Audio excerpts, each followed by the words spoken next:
Party poopers beware. Studio 5 relationship coach Matt Townsend's here now. Here to help us kind of get inside the heads of those people, to get them involved. I guess the first thing you do is don't invite those people to your party, right? Yeah, you don't invite party poopers. Every party has one, right? Don't sing. Please don't sing. I was about to break into sing. How did you know I was going to sing? They have this Steve Martin Father of the Life clip, and you would make a perfect Franz. If I had remembered the words, I would have wowed you. So one way to motivate people is to sing. I don't think that's it. That is not. Is that how it works? Yeah. Did you see Chevy's face in that, though? He was like, we're doing this. He's determined, yeah. Yeah, so some ways we try to motivate people is through fear, intimidation, violence. Never works. Don't try that. One of the keys to get this whole thing started, you all have had somebody at a family reunion, somebody wanted to get involved. It's really funny. And sometimes I would say the three of us might be those people. Well, like getting you to go do the fit training thing. Yeah. It's hard because you don't want to do that. It's like pulling teeth, and no matter how much we glare at him, he just doesn't like it anymore. See, where for me, if you've seen my abs, you would know that I would love there. I'd be there. So that's the key. You got to find out why people don't want to be involved. Some don't want to be involved because it's hard. They don't like doing that activity. They don't want the embarrassment. They don't want to be in the social light. Some like some of that. So the whole key to all of this is don't assume they don't want to be involved just because they're a loser or just because they're a pain in the neck or they're trying to be difficult. Sometimes we just got to figure out, why is it you don't want to be involved in this activity? Why don't you want to go to the family reunion and talk to Aunt Mabel? If you ask your kids that, do you think they have an answer? Fruitcake. Fruitcake. No, she kisses me with smelly makeup on, and I don't want to have the lubba lubba lubba kiss from Aunt Mabel. So that's why they don't want to go. So great. If I can help you not have the lubba lubba kiss, would you be willing to go? Yeah, we'll be there. So you're understanding kind of the reason behind it. That's the best way to motivate any human, is to understand them, right? So that's one of the keys. Now we have 4 other keys to help you kind of work your way through motivating other people. Once you've identified what is the root cause. Now but you don't need these keys because you guys are always motivated, right? And your family, always motivated. 100% of the time. And your friends? Those awkward pauses might say something. Yeah, do you hear that? Yeah. Because pauses in TV is weird. They don't. Cricket. Cricket, cricket, cricket. So one of the keys, I think, to motivate people, find out what people do best. I found most people love to do what they do really well. So if you want to throw a party and you want other people involved and they don't necessarily want to be involved, then find out what they do best. Find out what their talents are and maybe try to invite them to do their talent or to give whatever. There's some people that love to plan. We see them on the show all the time. Planners that think that's the neatest thing in the world. Don't ask me to plan a party. I'll show up. Yeah. And I'll give marriage advice. We don't want to show up to the parties you're planning. Huge application here for teenagers, because you guys know this firsthand. Yeah. Teenagers are really hard to motivate. Parents out there saying, I can't get my teen to participate in any family activity, but tapping into their strengths or their what they like to do would be a huge plus there. For example, at a lot of our activities, my daughter plays incredible piano. She got the talent from me. And I don't actually play the piano. I play the accordion. We'll get there later. But so what we always do is we always try to have a situation like if we're at a house where she can play the piano and she can go kind of shine and show herself. And in order to do that, she has to be at the party. She has to go there, and we always try to find some way that they can do what they want. If we take our kids to a family reunion or whatever, we take their mitts, their balls, their bats, their stuff, so they know that they're going to have something that they love to do at the party. And I've just found, finding what people like to do, you're going to probably seriously motivate people a lot more, and you won't have such a big of a fight, right? Right. So that's rule number 1. Rule number 2, sometimes behind the scenes is just as important or more important as in front of the scenes. A lot of people don't want to do stuff and aren't motivated because they don't want to be in front of everyone.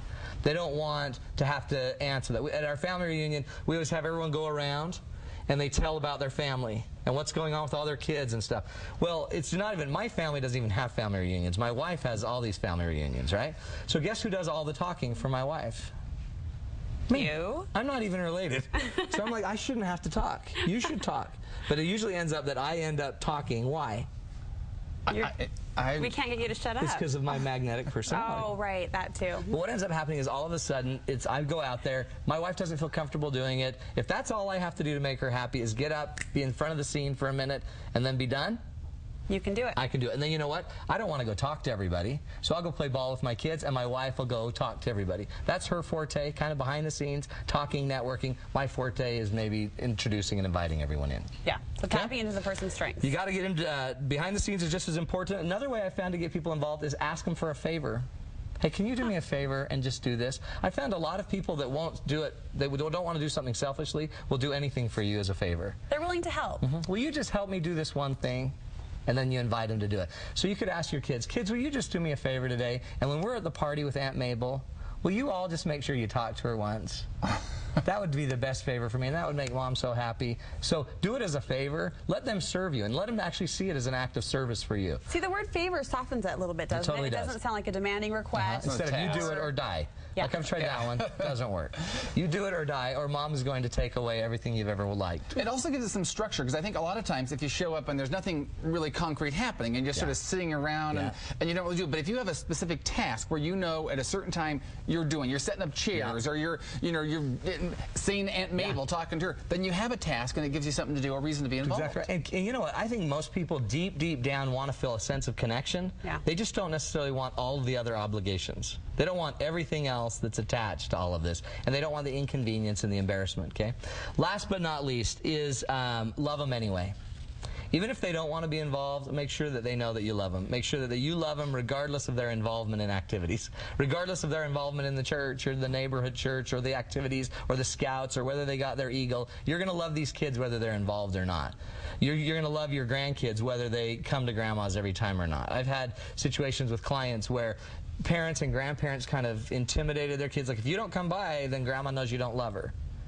Well, that's a lot of pressure to put on a kid that's not involved. That's a lot of guilt as well, don't you think, to lay on their shoulders? So I just make it very open. You know what? Grandma loves you no matter what you do. I think that's the fastest way to get them involved, is for kids to know they're involved and loved. And it might even be investment in the future. They might not even want to still get involved right then, but they feel that, and maybe the next time or the next time when they feel more comfortable. And so gradually you'll work them into And that's the neat thing about kids, is we're always evolving, and families are constantly growing and developing. So as they're developing, they'll probably grow out of the stage of not wanting to be involved. Especially when they get older, they get married, and they have their own kids. Now they're going to start getting involved. So eventually, it's going to come back to haunt them. And so for some people, it's a stage, like the teenagers we're talking about. Fair to say some people maybe just have that more inward personality, and they're not going to be more, as comfortable getting involved or really have the desire to do so. I have brothers-in-law that we all grew up, me and 4 women, and we just all sit and talk every time we have a family dinner. And all the brothers-in-law and even my wife kind of sit and do everything else. They just kind of stay away from us.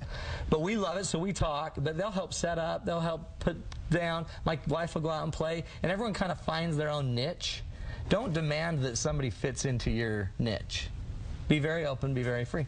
Right. In fact, you got a little niche coming up, a little group coming up. Niche. A little evening with Matt Townsend around the corner. Saturday, this Saturday, August 1st, 7 o'clock. Tons of fun at the Noah's in South Jordan. It's $20 a couple, but this is the way, we get back to date nights and we have time with our partner. This is the way, though, if you can spend an hour and a half, 2 hours with me, we're going to start talking about the importance of relationships and communication. So if you know your relationship needs more help, a little communication help, this is a great spark, very inexpensive, tons of fun. Comfortable, open, just a great way to get kind of the communication. But call our number because, seating is limited. Okay. Okay? We